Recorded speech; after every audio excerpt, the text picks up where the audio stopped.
Hi friends, ഇന്ന് ഞാൻ വന്നിരിക്കുന്നത് ഗുലാബ് ജാമുൻ്റെ റെസിപ്പി ആയിട്ടാണ്. ഗുലാബ് ജാമുൻ ഒട്ടുമിക്കവർക്കും അറിയുന്ന ഒരു റെസിപ്പി തന്നെയായിരിക്കും. എന്നാൽ എത്ര പേർക്കാണ് ഇത് പൊട്ടിപ്പാളി സൗണ്ട് ചെയ്യാൻ അറിയാവുന്നത്?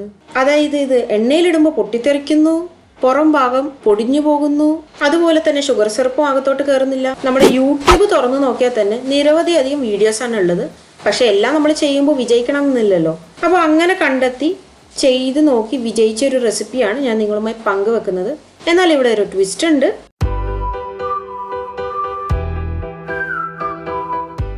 അതായത് ഞാനിവിടെ ഒരു 2 രീതിയിലാണ് ഈ ഗുലാബ് ജാമുൻസ് സെർവ് ചെയ്ത് കാണിക്കുന്നത്. ആദ്യത്തെ രീതി എല്ലാവർക്കും തന്നെ അറിയുന്നതായിരിക്കും, അതായത് സാധാരണ നമ്മൾ ഷുഗർ സിറപ്പിലിട്ട് സെർവ് ചെയ്യുന്നത്. രണ്ടാമത്തതാണ് ഹൈലൈറ്റ്. എന്നാൽ ഇത് കൂടുതൽ ഇഷ്ടപ്പെടാൻ പോകുന്നത് ഏത് വിഭാഗത്ത് ഉള്ള ആൾക്കാരാണെന്ന് ഞാൻ പറയാണ്ട് തന്നെ നിങ്ങൾക്ക് അറിയാമല്ലോ.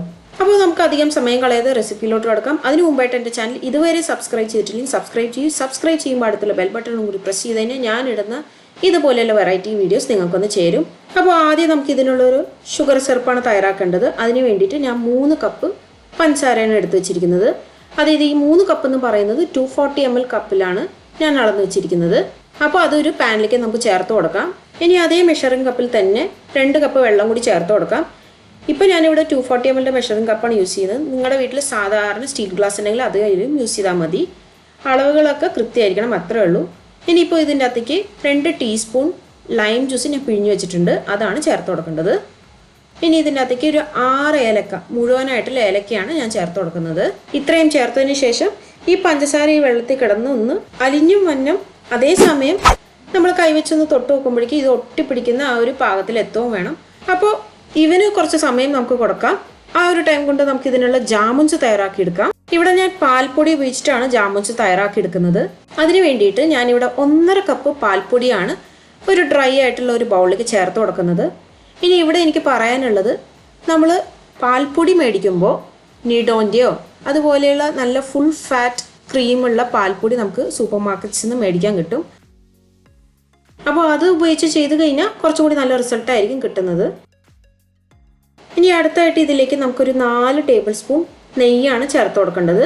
ഈ 4 ടേബിൾ സ്പൂൺ എന്നുള്ളത് നമുക്കൊരു 2 ടേബിൾ സ്പൂണിൽ ഒതുക്കാവുന്നതേ ഉള്ളൂ. പക്ഷേ നെയ്യ് ഇത്രയും ചേർത്ത് കഴിഞ്ഞാൽ കുറച്ചും കൂടി രുചിയായിരിക്കും. അപ്പോൾ അതിൻ്റെ പേരിൽ ഞാൻ ചേർത്തുന്നേ ഉള്ളൂ. കറക്റ്റായിട്ട് പറയുവാണെങ്കിൽ നമ്മൾ പുറത്തുനിന്ന് വാങ്ങിച്ച് കഴിക്കുന്ന ഗുലാബ് ജാമുൻ്റെ അതേ രുചി ഉണ്ടാവും. അപ്പോൾ ഇനി അടുത്തതായിട്ട് ഇതിൻ്റെ അകത്തേക്ക് 1/2 കപ്പ് പാലാണ് ചേർത്ത് കൊടുക്കേണ്ടത്. ഇത് റൂം ടെമ്പറേച്ചർ പാലാണ് ചേർക്കുന്നത്. ഇനി ഇതും ചേർത്തതിന് ശേഷം നമുക്കൊരു സ്പാറ്റുല വെച്ചിട്ട് നന്നായിട്ട് യോജിപ്പിച്ചെടുക്കാം. അല്ലെങ്കിൽ നമ്മുടെ വീട്ടിലുള്ള സാധാരണ തവി മതി കേട്ടോ. ഇപ്പോൾ ഞാനിത് നന്നായിട്ടൊന്ന് മിക്സ് ചെയ്ത് വെച്ചിട്ടുണ്ട്. അപ്പോൾ ഇവനിവിടെ ഇരിക്കട്ടെ, നമുക്ക് ഇതിൻ്റെ അകത്തേക്ക് ബാക്കി കുറച്ച് കാര്യങ്ങളും കൂടി ചേർക്കാനുണ്ട്. അപ്പോൾ അത് വേറൊരു ബൗളിൽ നമുക്ക് മിക്സ് ചെയ്തെടുക്കാം. അതിന് വേണ്ടിയിട്ട് ഞാനിവിടെ ഒരു 1/2 കപ്പ് മൈദയാണ് ചേർത്ത് കൊടുക്കുന്നത്. മൈദ 1/2 കപ്പ് അളന്ന് വെച്ചിരിക്കുന്നതാണ്. അതിൻ്റെ അകത്തേക്ക് നമുക്ക് ബേക്കിംഗ് പൗഡറാണ് ചേർത്ത് കൊടുക്കേണ്ടത്, ബേക്കിംഗ് സോഡയല്ല. ബേക്കിംഗ് പൗഡർ 1 ലെവൽ ടീസ്പൂണാണ് ചേർത്ത് കൊടുക്കുന്നത്. ഇതിൻ്റെ അകത്തേക്ക് നമ്മൾ ബേക്കിംഗ് സോഡ ചേർക്കില്ല, കാരണം നമ്മൾ ഈ ബേക്കിംഗ് സോഡ ഇതിലേക്ക് ചേർത്ത് കഴിഞ്ഞാൽ നമ്മുടെ ഗുലാബ് ജാമുൻ എണ്ണയിലേക്ക് ഇടുമ്പോഴേക്കും പൊട്ടിപ്പോവാൻ ചാൻസ് ഉണ്ട്. അപ്പോൾ അതിൻ്റെ പേരിൽ നമ്മുടെ ബേക്കിംഗ് സോഡ ഈ റെസിപ്പിക്ക് നമ്മൾ ചേർക്കില്ല. ഇനിയിപ്പോൾ ഇതെല്ലാം കൂടി ഒരുപോലെ നന്നായിട്ട് യോജിപ്പിച്ച് റെഡിയാക്കി എടുക്കാം. ഇനിയിപ്പോൾ നമ്മളിപ്പോൾ തയ്യാറാക്കി വെച്ചിരിക്കുന്ന ഈ മൈദയുടെ കൂട്ട് ലേശം ആദ്യം തയ്യാറാക്കി വെച്ചിരിക്കുന്ന ആ മിൽക്ക് പൗഡറിൻ്റെ കൂട്ടുണ്ടല്ലോ, അതിൻ്റെ അകത്തേക്ക് കുറച്ചായിട്ട് ചേർത്ത് കൊടുത്ത് സാവധാനം യോജിപ്പിച്ചെടുക്കാം. അപ്പോൾ ഇതുപോലെ ഞാൻ ബാക്കിയുള്ള മൈദപ്പൊടിയും ചേർത്തിട്ട് നല്ല രീതിക്ക് കുഴച്ചെടുത്തിട്ടുണ്ട്. ഇപ്പോൾ കാണുമ്പോൾ തന്നെ അറിയാം ഇത് നല്ല സോഫ്റ്റ് ഡോ ആണ്. അപ്പോൾ ഇതുപോലെയാണ് നമ്മുടെ ഗുലാബ് ജാമുൻ്റെ കൂട്ടിരിക്കേണ്ടത്. അതായത് അധികം ലൂസ് ആവണ്ട, അധികം ടൈറ്റും ആവണ്ട. അപ്പോൾ ഞാൻ ആദ്യം പറഞ്ഞിരിക്കുന്ന മെഷർമെൻറ്റ്സ് ഒക്കെ കറക്റ്റായിട്ട് എടുത്താൽ മതി. ഇനിയിപ്പോൾ നോക്കിക്കോളൂ, നമുക്കിത് ഉരുളകളാക്കി ഉരുട്ടി എണ്ണയിലിട്ട് പൊരിച്ചെടുത്താൽ മാത്രം മതി. ഇനി ഇവിടെ ശ്രദ്ധിക്കേണ്ട 1-2 കാര്യങ്ങളുണ്ട്. അതായത് നമ്മളിത് ഉരുട്ടിയെടുക്കുമ്പോൾ കഴിയുന്നതും അധികം ക്രാക്സ് ഇല്ലാതെ ഉരുട്ടിയെടുക്കാൻ ശ്രമിക്കുക. അതുപോലെ തന്നെ അധികം പ്രസ് ചെയ്യാതെ ഉരുട്ടിയെടുക്കാൻ നോക്കുക. അല്ലെങ്കിൽ പിന്നെ നമ്മൾ ഇതിൻ്റെ അകത്തേക്ക് ഇട്ടിരിക്കുന്ന നെയ്യ് നമ്മുടെ കൈയിൻ്റെ ചൂട് കൊണ്ട് തന്നെ മെൽറ്റായി പോവും. അപ്പോൾ അങ്ങനെ ചെയ്തെടുക്കുമ്പോൾ നമുക്ക് ക്രാക്ക് ഇല്ലാത്ത ഉരുളകളായിട്ട് ഉരുട്ടാൻ സാധിക്കില്ല. അതുപോലെ തന്നെ നമ്മളിത് ഒരുപാട് പ്രസ് ചെയ്ത് ഉരുട്ടിക്കഴിഞ്ഞാൽ ഈ ഗുലാബ് ജാമുൻസ് ഒക്കെ ഹാർഡായി പോകാൻ ചാൻസ് ഉണ്ട്. കാരണം നമ്മൾ ഇതിൻ്റെ അകത്തേക്ക് ചേർത്തിരിക്കുന്ന മൈദയാണ്. അപ്പോൾ മൈദ ഇതിൻ്റെ അകത്ത് കിടന്നിട്ട് ഗ്ലൂട്ടൻ ഫോമായിട്ട് റബ്ബർ ടെക്സ്ചറായി പോവും. റബ്ബർ ടെക്സ്ചറായി കഴിഞ്ഞാൽ നമുക്കിത് ക്രാക്ക് ഫ്രീ ആയിട്ട് ഉരുട്ടാനും പറ്റത്തില്ല. അതുപോലെ തന്നെ ഷുഗർ സിറപ്പ് ഇതിനകത്തേക്ക് കിടക്കത്തുമില്ല. അപ്പോൾ ഇതുപോലെ ബാക്കിയിരിക്കുന്ന ഡൗന്ന് ബോൾസ് ആക്കിയതിന് ശേഷം നമുക്ക് എണ്ണയിലിട്ട് പൊരിച്ചെടുക്കാം. ഇനി ഇവിടെയും ശ്രദ്ധിക്കേണ്ട ഒരു കാര്യമുണ്ട്, അതായത് നമ്മുടെ എണ്ണ ഏറ്റവും ലോ ഫ്ലെയിമിൽ വെച്ചിട്ട് വേണം മാത്രം നമ്മുടെ ജാമൂൻസ് ഒന്ന് ഫ്രൈ ചെയ്തെടുക്കാൻ. ഹൈ ഫ്ലെയിമോ അല്ലെങ്കിൽ മീഡിയം ഫ്ലെയിമോ വെച്ച് പോയി കഴിഞ്ഞാൽ നമ്മുടെ ജാമൂൻസിൻ്റെ അകംഭാഗം വെന്ത് കിട്ടില്ല. അതുമാത്രമല്ല നമ്മുടെ ജാമൂൻസിൻ്റെ പുറമേ ഒരു ക്രസ്റ്റ് ഫോമായിട്ട് അത് നമ്മൾ ഷുഗർ സിറപ്പിൽ ഇട്ടെടുക്കുമ്പോഴേക്കും ആ ക്രസ്റ്റ് പൊടിഞ്ഞു വരാനും ചാൻസ് ഉണ്ട്. അതുപോലെ തന്നെ നമ്മൾ യൂസ് ചെയ്യുന്ന പാനിലും കാര്യമുണ്ട്. നമ്മളിപ്പോൾ ഇതുപോലെയുള്ള നോൺ സ്റ്റിക്ക് കടായാണ് യൂസ് ചെയ്യുന്നതെങ്കിൽ ഈ പാനിൻ്റെ 3/4 ഭാഗമെങ്കിലും എണ്ണ നിറച്ചിരിക്കണം. അല്ലെങ്കിൽ എണ്ണ കുറച്ച് യൂസ് ചെയ്യണം എന്നുണ്ടെങ്കിൽ നമ്മൾ അല്പം നല്ല കുഴിയുള്ള പാത്രം യൂസ് ചെയ്യുന്നതായിരിക്കും നല്ലത്.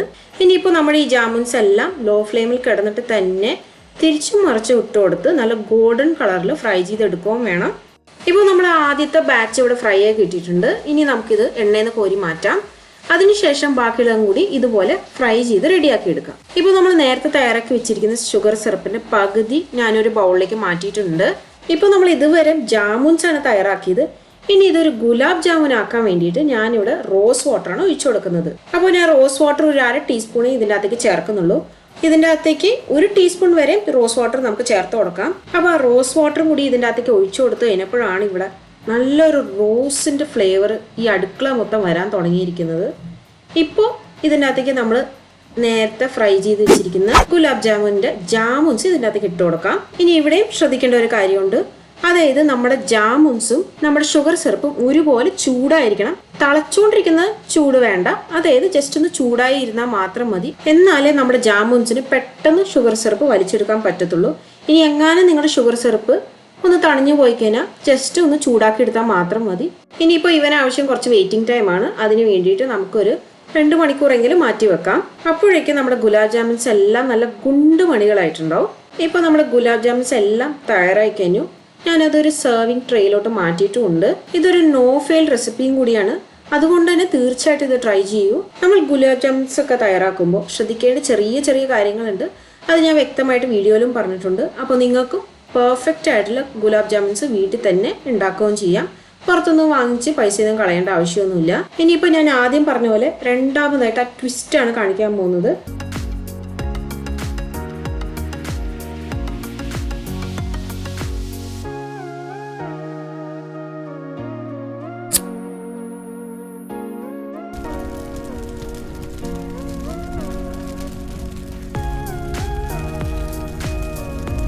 അപ്പോൾ ഇനി പുറത്തുനിന്ന് ഗുലാബ് ജാമുൻ മിക്സ് ഒന്നും മേടിക്കേണ്ട ആവശ്യമില്ല. പാൽപ്പൊടി മാത്രം ഉപയോഗിച്ചിട്ട് ഇതുപോലെയുള്ള നല്ല ഗുലാബ് ജാമുൻസ് വീട്ടിൽ തന്നെ തയ്യാറാക്കി എടുക്കാൻ നോക്കാം. അതുപോലെ തന്നെ എൻ്റെ ഈ റെസിപ്പി ഇഷ്ടമായാൽ ഒന്ന് ലൈക്ക് ചെയ്യുക, താഴെ കമൻറ്റ് ചെയ്യുക. ഇതുവരെ എൻ്റെ ചാനൽ സബ്സ്ക്രൈബ് ചെയ്യാത്തവർ തീർച്ചയായിട്ടും സബ്സ്ക്രൈബ് ചെയ്യുക. സബ്സ്ക്രൈബ് ചെയ്യുമ്പോൾ അടുത്തുള്ള ബെൽ ബട്ടണും കൂടി പ്രസ് ചെയ്താൽ ഞാനിടുന്ന ഇതുപോലെയുള്ള വെറൈറ്റി വീഡിയോസ് നിങ്ങൾക്കൊന്ന് ചേരുന്നതാണ്. അതുപോലെ തന്നെ നിങ്ങളുടെ ഫ്രണ്ട്സിനോ അല്ലെങ്കിൽ നിങ്ങളുടെ റിലേറ്റീവ് സർക്കിളിലോ ആർക്കെങ്കിലും ഇതുപോലെയുള്ള ഇൻട്രസ്റ്റിംഗ് വീഡിയോസ് കാണാൻ ഇഷ്ടമുള്ളവർക്ക് ഈ വീഡിയോ തീർച്ചയായിട്ടും അവർക്ക് ഷെയർ ചെയ്ത് കൊടുക്കുക. അപ്പോൾ നമുക്കിനി അടുത്തൊരു അത്യുഗ്രൻ റെസിപ്പിയായിട്ട് ഞാൻ വരുന്നവരെ സൈൻ ഓഫ് ഫ്രം സ്വപ്ന.